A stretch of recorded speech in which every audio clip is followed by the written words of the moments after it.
Ahora conoceremos sobre señales del futuro del trabajo y la gestión de personas con Rafael Díaz. Rafael es socio de Future for Work Institute, observatorio independiente que analiza las tendencias en el mundo del trabajo y la gestión de personas desde el que asesoran a las áreas de recursos humanos de compañías nacionales e internacionales. Con anterioridad, durante más de 12 años desempeñó diferentes roles en dirección en una de las principales consultoras internacionales de recursos humanos, desarrollando proyectos para distintos sectores asociados a la innovación en gestión de personas. Asimismo, colabora con universidades y publica en medios especializados. Co-presenta el podcast El futuro del trabajo. Adelante, Rafael.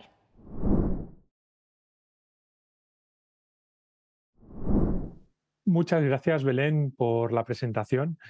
Y ahora vamos a empezar con la conferencia que os voy a compartir a lo largo de estos minutos, en la que voy a hablar de las señales del futuro del trabajo y la gestión de personas. Lo primero que nos gusta hacer cuando hacemos este tipo de presentaciones es entender, pues bueno, dónde estamos, ¿no? En qué mundo nos estamos moviendo y cómo este mundo al final tiene que condicionar y condiciona lo que sucede también en la gestión de personas. Nosotros estamos dentro de Future for Work Institute siempre explorando y atentos a las señales y es lo que nos permite poder hacer los análisis que hacemos como el que voy a compartir hoy con vosotros, ¿no? Para saber dónde estamos, pues bueno, yo sí que quería traer aquí con vosotros esta noticia de que a finales del año pasado ya compartía con nosotros Financial Times, ¿no? Que nos hablaba de que estamos entrando en un mundo en policrisis, ¿no? Al final, cada vez todos somos más conscientes de que estamos en un mundo en el que hay muchos factores, un mundo complejo, y que hay muchos factores que conviven y que todos ellos, de alguna u otra manera, pueden generar una situación de crisis, ¿no? Para compartir un poco y dar visión de lo que hablamos cuando hablamos de estas posibles policrisis, a nosotros nos gusta mucho analizar esta gráfica, ¿no? que representa algunos factores, ¿no? Dentro del Global Risk Report que se presenta cada año en el World Economic Forum, donde se analizan pues, distintos factores, ¿no? Y para mí es importante que los profesionales de gestión de personas hoy sean conscientes de que al final hay factores geopolíticos, económicos, tecnológicos, sociales y medioambientales que se pueden ver alterados y que de alguna manera provocan estas o pueden provocar estas múltiples crisis, incluso que estas crisis pueden estar conectados, ¿no? ¿Y esto por qué es importante? Pues porque al final todas estas potenciales situaciones de riesgo o todo lo que tiene que ver con el contexto tiene un impacto en el mercado de trabajo y en el mundo también de los negocios, ¿no? Pues tanto la demografía como la regulación, la economía, la tecnología, la geopolítica, el clima, la salud, los valores, las enfermedades, como hemos visto en la reciente eh, crisis de la pandemia de la COVID-19 que hemos vivido a nivel global. O sea, realmente al final hay muchos factores a los que tenemos que prestar atención también a la hora de gestionar personas. Y sobre todo cuando queremos hacer una mirada más a largo plazo, ¿no? Normalmente cuando estamos trabajando dentro de la gestión de personas nos enfocamos mucho en el área táctica, ¿no? De planificación, muy en nuestro día a día y en la gestión de recursos, ¿no?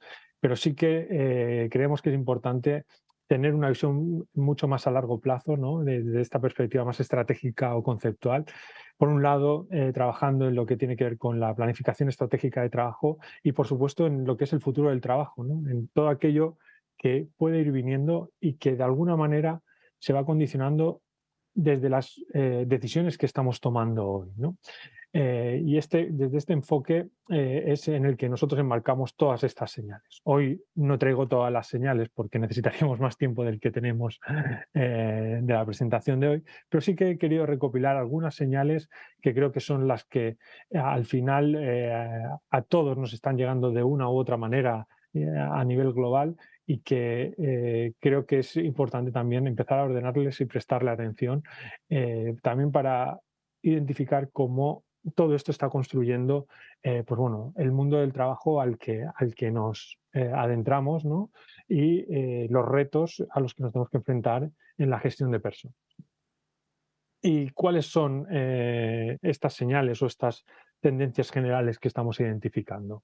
Pues, por ejemplo, es la guerra global por el talento digital. Desde la emergencia de la crisis del COVID, muchísimos trabajos que se pensaban que no se podían hacer en remoto se hicieron y se normalizó este trabajo remoto en muchas compañías, ¿no? Y sobre todo dentro del talento digital. Eh, Fue tanta la adopción que, de hecho, incluso cuando se ha ido superando las distintas etapas del, de la crisis COVID, ha habido profesionales, y especialmente los profesionales digitales, que cada vez han ido demandando más trabajo remoto y las compañías han ido ofreciéndolo. De esa manera han podido atraer a personas de distintos países y la competencia se ha hecho global, ¿no? Bueno, un ejemplo de algunos datos relacionados con esto tienen que ver con cómo está incrementando la creación de ofertas en remoto para perfiles digitales respecto a las ofertas presenciales, ¿no? Sin duda, estamos ante una guerra global por el talento digital. Otro de los factores que también son importantes a los que tenemos que prestar atención es el desajuste de talento, ¿no? Que está muy asociado a esta guerra global por el talento digital. Pero esto ya es más extensivo y a todo tipo de perfiles, ¿no? Por tener algunos datos generales, pues bueno, año tras año tras año estamos viendo cómo los empleadores declaran que tienen, o la gran mayoría de los empleadores tienen gran dificultad para encontrar los perfiles cualificados que necesitan, ¿no? Entonces, realmente, esta es otro de las grandes tendencias a las que debemos prestar atención y, como vemos, pues afecta prácticamente a todos los países a nivel global, ¿no? Aunque sí que nos movemos entre un 65% y un 90% en función de cada uno de los países y mercados, pero realmente el desequilibrio entre lo que las organizaciones necesitan y el propio mercado de trabajo hace que el mercado esté más caliente y sea más difícil de trabajar en este sentido, ¿no? Otra de las tendencias que vemos que están avanzando tiene que ver con el espacio y el tiempo, ¿no?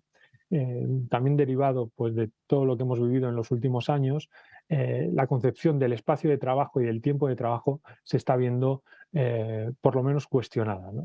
En cuanto al el espacio, pues bueno, hemos visto que muchísimos trabajos se pueden hacer en las oficinas, pero incluso fuera de las oficinas o en terceros espacios. Y en cuanto al tiempo, se ha abierto el debate de la jornada de 4 días en algunos países y ya ha habido incluso pilotos a nivel global, lo que también pues bueno, está planteando o está haciendo por lo menos a las organizaciones que empiecen a pensar en nuevas maneras de trabajar. Nosotros hicimos un estudio, ¿no? Donde planteábamos un poco cómo puede ser esa evolución para los próximos 10 años, ¿no? Desde eh, pues eso, hasta 2030. ¿Y qué veíamos? Pues bueno, lo que veíamos que aunque el espacio y el tiempo son importantes, no debemos dejar de lado pues, métodos y herramientas de trabajo y estructura organizativa. O sea que realmente cuando hablamos de nuevas formas de trabajo tenemos que tener en cuenta muchas más variables más allá del espacio y el tiempo, que alterar estas variables también desencadena que se tengan que modificar otros aspectos de la gestión de personas, ¿no? Otro de los factores que estamos viendo que está cambiando en relación al mundo del trabajo y a la gestión de personas tiene que ver con las prioridades de las personas, ¿no? También en otro estudio que realizamos a principios de 2022, veíamos cómo se estaban alterando lo que las personas buscan en sus carreras profesionales y cómo en primera posición de esas preferencias o de lo que las personas buscaban en sus carreras profesionales, lo primero que veíamos era esa conciliación con la vida personal y familiar, ¿no? La importancia que gana ese balance entre mi vida y mi trabajo respecto a lo que lo hacía anteriormente. O sea, nunca antes en sondeos de este tipo que habíamos realizado, la conciliación estaba en un nivel tan alto, ¿no? Y probablemente tenga mucho que ver con cómo está cambiando la sociedad. Y muy asociado también a estas prioridades, también no podemos dejar de prestar atención a cómo estas prioridades todavía se acrecentan más en organizaciones con culturas tóxicas, ¿no? Y como ya sabemos, gracias a estudios como este que se publicó en septiembre del año pasado, al final las culturas tóxicas son factores multifactoriales, nunca mejor dicho, y tiene que ver pues, con aspectos como el liderazgo, las normas sociales, el diseño del propio trabajo. O sea que realmente también implica repensar cómo las organizaciones se tienen que adaptar a estas nuevas prioridades a la hora de diseñar sus lugares, sus espacios y sus maneras de trabajar. Por supuesto, aprender es la skill, ¿no? Estamos en un mundo en constante cambio y cada vez más es necesario que las personas estén al día y aprendan a aprender, porque la velocidad de los cambios cada vez estamos viendo que es más rápida. En este contexto aparecen pues, roles o figuras como lo que se han denominado los New Collar Workers, ¿no? Son aquellos empleados que podían tener empleos que no eran cualificados, que ahora de repente, gracias a programas de reskilling globales y gratuitos, pueden optar y pueden prepararse en un periodo corto, intenso de tiempo para hacer trabajos más cualificados, ¿no? Y cómo las grandes compañías digitales están favoreciéndolo pues, con plataformas, con bootcamps, con tutoriales, o sea, con distintos formatos. Entonces, vemos cómo este aprender a aprender se convierte en un factor clave y que aquellas personas que se ponen en marcha y las organizaciones lo fomentan, hacen que el talento y el reskilling sea posible, ¿no? O incluso el upskilling. También relacionado con todas estas tendencias, si tuviésemos que mirar una última a la que prestar atención, tiene que ver con cómo tenemos que repensar el rol de los managers, ¿no? Realmente lo que hacían los managers antes y lo que tienen que hacer los managers hoy ha cambiado bastante, ¿no? Un ejemplo de ello, pues bueno, lo vimos en este estudio que hemos publicado este año, donde preguntábamos sobre los comportamientos del liderazgo, aquellos que son más demandados, ¿no? O que serán más demandados en los próximos 2 años, ¿no? Y veíamos cómo hay un gran crecimiento de demanda futura de comportamientos como el visionado del cambio o el potenciar la innovación, ¿no? O sea, realmente los nuevos managers y los nuevos líderes van a ser managers o líderes que se tienen que enfocar mucho más a la gestión del cambio y a esa transformación, mientras que desde la perspectiva de la relación hacia las personas prácticamente se estará moviendo en las mismas variables desde la perspectiva del empoderamiento y del apoyo, y donde habrá un gran cambio sobre todo será en esas tareas que hacen los managers relacionadas con la orientación a tareas, ¿no? Lo que han hecho más a menudo, que tiene que ver con la monitorización de las operaciones, la resolución de problemas o la planificación, ¿no? O sea, realmente vemos que los managers van a tener que ir cambiando y cambiando muy rápido. Además, nos estamos dando cuenta que el propio rol del manager, pues bueno, cada vez nos estamos encontrando con más personas en la organización que deciden no ser manager. Y esto también es algo que las empresas y las organizaciones tienen que aprender a gestionar, ¿no? Por ir acabando este bloque, pues bueno, también pues no podemos pasar por alto esta noticia, ¿no? Y muy relacionado con el mundo que vendrá, ¿no? Y con lo que estamos viendo e identificando dentro de las señales, y es, pues bueno, como una compañía eh, China, que se llama NetDragon, pues bueno, nombró su primer CEO virtual, ¿no? Pero además de que puede ser anecdótico, ¿no? Que tengan un CEO virtual, que sea una inteligencia artificial que toma decisiones para la compañía, ya con el paso de los meses hemos visto como durante los últimos 6 meses el valor de las acciones de esta compañía se ha incrementado en un 10%. Lo cual, pues bueno, nos tiene que hacer o dar que pensar sobre el papel de los managers, el papel de los líderes y cómo la tecnología va a trabajar y colaborar con estos roles, ¿no? Y en el futuro más inmediato, ¿no?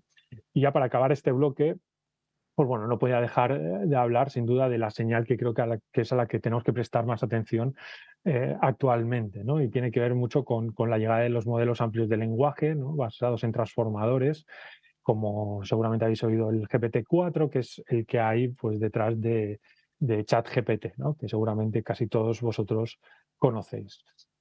Una vez cerrada pues bueno, esta revisión rápida de algunas de las señales y tendencias a las que tenemos que prestar atención en la gestión de personas, sí que me gustaría resumir la presentación, ¿no? Con unas ideas que nos pueden ayudar a navegar en este nuevo juego de la gestión de personas, ¿no? Cuando hablamos de este nuevo de gestión de personas, ¿qué es lo que podemos hacer, ¿no? O qué está cambiando de una manera significativa y qué nos puede ayudar a ser un mejor profesional en el área de personas? Lo primero es entender, pues bueno, sobre todo que el café para todos ya no vale y que es necesario buscar nuevos pools, nuevas oportunidades, hacer proyectos y soluciones más a medida y más personalizadas e individualizadas para cada uno de los empleados. También estamos viendo cómo las vidas profesionales cada vez van a ser más largas, las personas y los conflictos entre personas de distintas edades en las organizaciones, pues bueno, cada vez son más latentes y tiene mucho que ver en cómo integramos todos el cambio social que se está produciendo y cómo hay factores que están cambiando, que nos afectan a todos, pero que a muchos managers le cuesta de ver que este cambio no tiene que ver con la edad, sino con el cambio social que se está viviendo, o la importancia que ganan los datos, ¿no? En todo lo que tiene que ver con la propia gestión de personas y cómo tenemos a día de hoy herramientas que podemos aprovechar para tener más datos y cómo aprovecharlas nos puede ayudar a tomar mejores decisiones, ¿no? Decisiones más informadas. Por ir acabando, muy importante, además de mirar al pasado, mirar al futuro, construir un buen trabajo, que es un factor fundamental para cualquier profesional de recursos humanos que a día de hoy pues, esté tomando decisiones, que sea muy consciente de cómo ayudan los empleos que crean y el contexto que crean para generar estos buenos trabajos que ayudan a las personas, a la sociedad y al planeta. Y también el rol que tienen que jugar como creadores de sentido en un mundo tan complejo. Y ya por acabar, simplemente decir que tenemos que evolucionar de ese ciclo de la sobreconfianza, ¿no? Del que muchos abusamos, ¿no? Que tiene que ver con ese orgullo por lo que hacemos, esa convicción de que todo funciona como ha funcionado siempre, que se basa en nuestros propios sesgos y que vamos validando continuamente, a pasar a un ciclo del repensamiento, ¿no? De ser humildes, entender qué está funcionando y qué no está funcionando, ponerlo todo en duda, abrazar la curiosidad y abrirnos al descubrimiento. Y hasta aquí la presentación que quería tener hoy con vosotros en estos 15 minutos y que espero que os ayuden un poco a repensar cómo se están gestionando las personas en vuestras organizaciones y cómo os podéis preparar para este futuro presente, inmediato y futuro más lejano que llega y que sin duda transformará lo que es la función de la gestión de personas en las organizaciones. Hasta luego, adiós.